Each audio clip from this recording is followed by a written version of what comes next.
thing you want to go ahead and do is find the derivative, and then the derivative is just e to the negative 2x times the chain times negative 2. So then it's just y prime is equal to negative 2 e to the negative 2x. And then you set that equal to 0, right?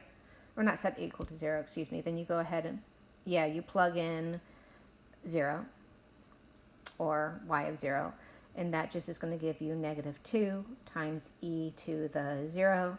And all of that just equals to, and e to the 0 is just equal to 1. Yep, so that's my slope. And then it's just using y minus y1 is equal to mx minus x1 and plugging in your original x1 and y1 that you were given. So it's just y minus 1 is equal to 2, x, you don't need the 0 in there, or y is equal to 2x minus 1. Whoops. And that's a negative 2. So with both of these, the rule that you have for all of those is that if you ever take dx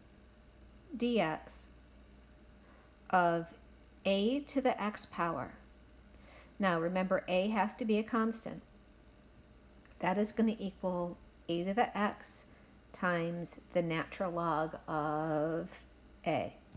So if we go ahead and start with 60, so 60 just goes ahead and becomes the derivative of y is just equal to 5 to the x minus 2 power times the natural log of 5.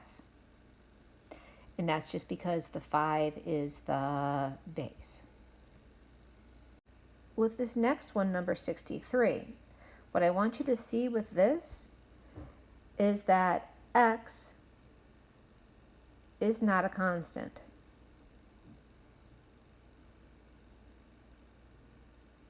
And what that means is I cannot use this rule. It doesn't work.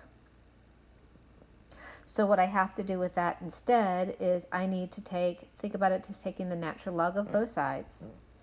And then I would have the natural log of y is equal to the natural log of x to the 2 over x power.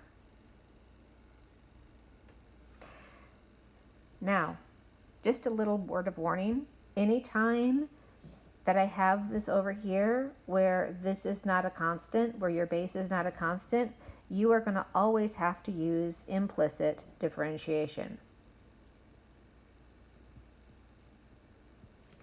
Because now what I'm left with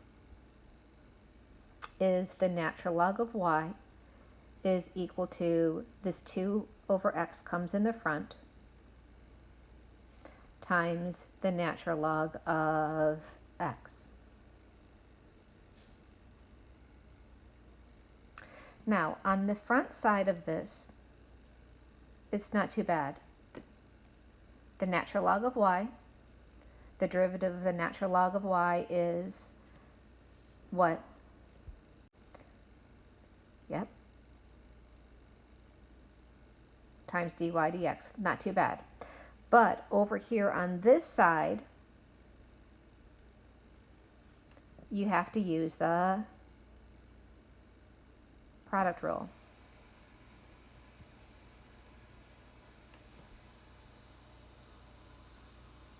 So I'm just going to move this over, and I always like to write it all out. So u is just 2 over x. Let's go ahead and write it as x to the negative 1 power. So therefore, the derivative of that is just negative 2x to the negative 2 power.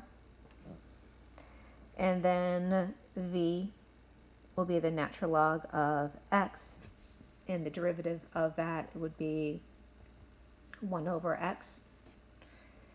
So with this, the product rule, I take do these two together. And then those two together. So on this side, I am left with 1 over x times 2. I'm just going to go ahead and bring that down and write that, instead of having 2 to the negative x to the negative 1, I'm going to just write it as 2 over x. And I need to add that to negative 2 over x squared times my natural log of x.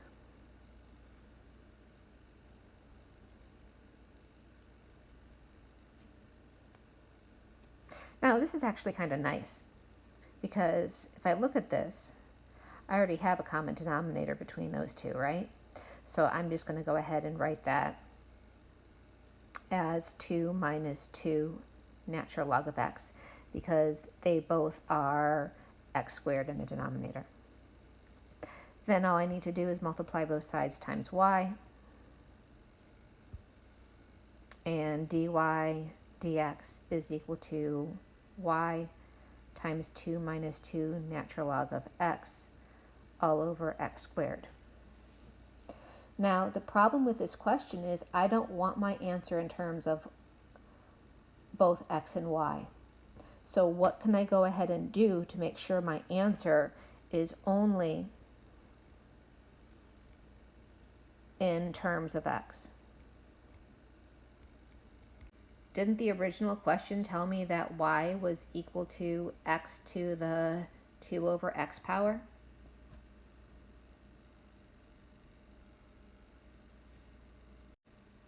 Yep, all I have to do with this is substitute it.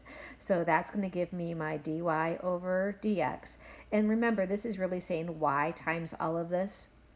So it's easiest to write this y just as x to the 2 over x times 2 minus 2 natural log of x all over x squared.